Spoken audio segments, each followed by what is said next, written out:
the Clippers losing Chris Paul and Blake Griffin, Golden State, Stephen Curry, do you look back at it now and say like, damn, like I'm glad we got that first round series over, like how important it is?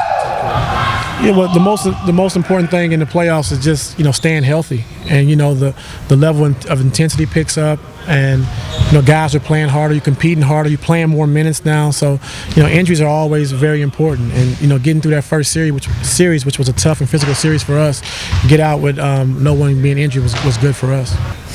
Hey Kyrie, with what's going on in the West, I mean, what happened with Steph, what happened with Chris Paul and Blake, do you take that in with any kind of empathy because you basically personally went through the exact same thing, or just how do you react to that? For sure, 100%.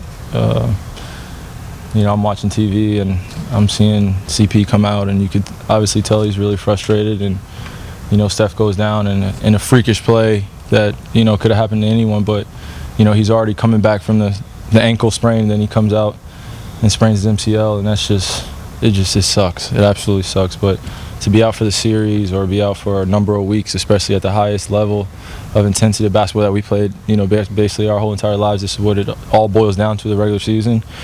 Definitely you got to empathize with those guys. But at the end of the day, they still have other guys in that locker room that have to pick up the pieces, and they have to figure it out. It's just part of the playoffs. Kyrie, considering all those injuries you talked about, how good do you guys feel that you came out of a pretty tough first round series intact? I mean, that's what it's about. It's a lot of luck. Guys just doing work in the weight room, staying ready every single game and doing whatever is possible. So if something does happen, you have a clear conscience. You could look yourself in the mirror and say you did everything possible to be as healthy as you could be for that time and that game and living in that moment. That's the only thing that matters now. If something happens, I mean, it just happens. But, I mean, for us, it's just continuing to maintain our work in the weight room and on the court.